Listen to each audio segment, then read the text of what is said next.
making this evening possible, for taking the time out of your schedules to be here today. It's truly a pleasure to celebrate tonight. You are a room full of commitment, passion, and the collective drive that you have to create a better future for individuals and families impacted by autism is going to be tremendous. Autism spectrum disorder, as you know, touches the lives of millions. Current statistical data suggests that 1 in 36 individuals is diagnosed with autism today.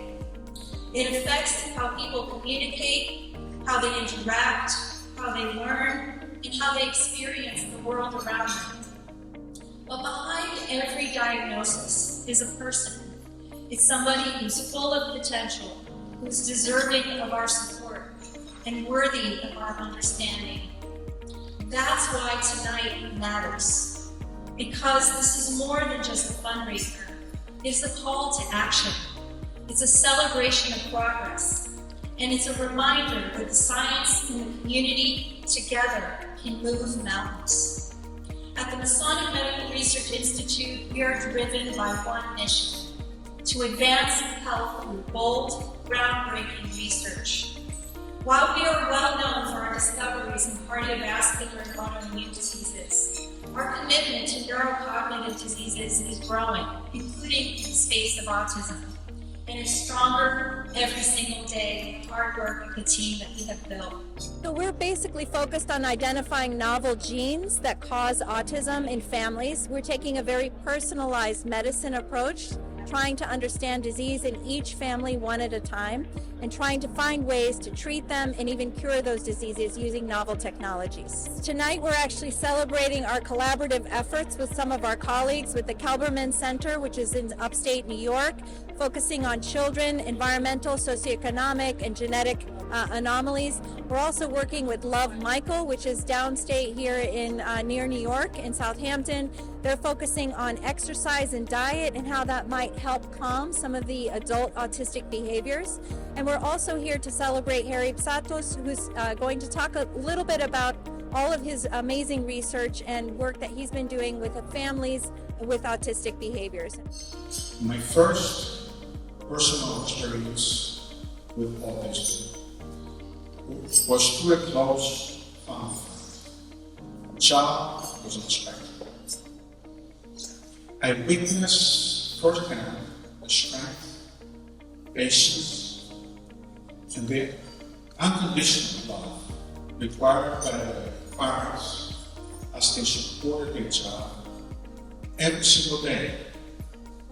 I saw their constant concern for the future, especially how the child would manage when they were no longer able to be there.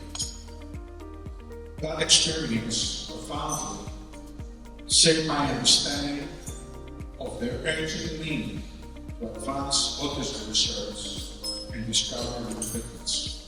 Τα MMRI είναι στοιχειωτικά και εγώ προσωπικά έχω αναλάβει σαν board of directors του MMRI, ανάλαβα να κάνω broaden το spectrum του MMRI και να το φέρω στην Νέα Υόρκη και στο Long Island και να μαθευτεί εκεί ώστε να αποκτήσει supporters και να ευαισθητοποιηθεί ο κόσμος, οπότε να βοηθήσει στην έβρεση κάποιου καλύτερου φαρμάκου ή οτιδήποτε χρειάζεται για τα παιδιά να είναι σε καλύτερη μοίρα. Ο κεντρικός ομιλητής είναι μορφή. Έχει γράψει το βιβλίο, έχει αφιερώσει τη ζωή του στον αυτισμό και έχει ένα παιδί το οποίο είναι στο Spectrum και έχει αφιερώσει τον εαυτό του στο να προσπαθήσει να βρει και να καλυτερέψει τη ζωή του. Θέλω να σας πω από καρδιάς ότι είμαι πολύ συγκινημένος που αποδεχτήκατε αυτό το event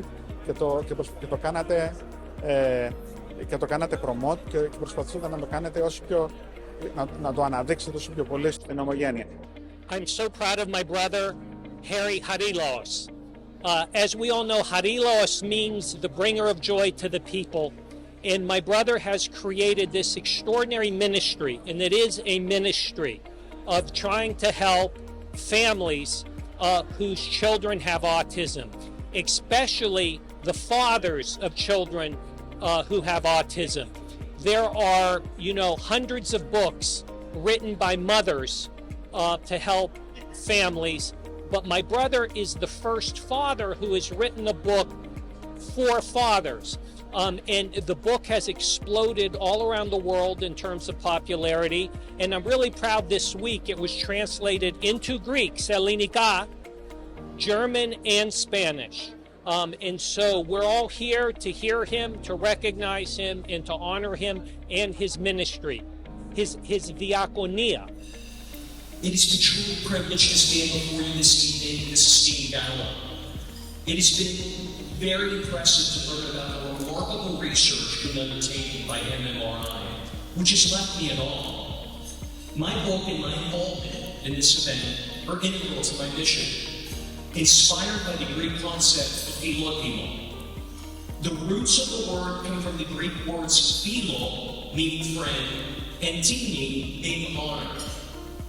This powerful term, often referred to as the Greek secret, embodies a profound sense of honor, pride, and selflessness, respect for others, and sense of personal responsibility. When I wrote my book over a year ago, when it was published, my goal was to be a beacon of light for families around the world, but also to work with an organization like MMRI to drive research. The time is now. 1 in 31 children at the moment are being diagnosed with autism. It can't be ignored. So the fact that you have an organization like this that's trying to find it down to the genome, it's imperative work, and I'm just thrilled that I'm here and able to contribute to a night like this. When my son was first diagnosed, there was a cookie-cutter approach to building up their immune system, treating the symptoms. Even therapy itself was a bit cookie-cutter. I look now, and it's come so far. It really has. When you're treating these children now, there's individualized therapy, individualized testing. Even that being said, we still need to take it a lot farther. I think, like I said, there's a lot of room for growth, and I think there's a lot of room for an organization like MMRI with research.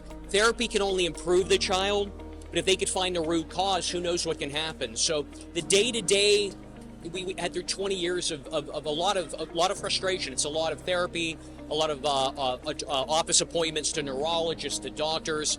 It's a grind, but ultimately what you want to do is help your child improve, and I think we've done that. My son's a testament to that hard work. I was recently asked on a podcast, they said, what would you say to yourself starting it? And I would go back and grab myself and go, exhale, it's going to be okay. You go through states of anger, depression, but the bottom line is with unrelenting love and with vigilance and every day looking for a new modality that can help improve your child, they'll be infinitely better in the end. All I heard for 20 years is what my son couldn't do. And right now he's Dean's List at Kent State University in Ohio, and he's soon to be a senior, and he's defied all the odds. And their child can do that as well. They just need to be actively involved and stay positive and stay hopeful, not get overwhelmed. That's the problem. You're initially overwhelmed and you're grieving. Get past it and just work relentlessly. I talk about unrelenting love every single day to help that child.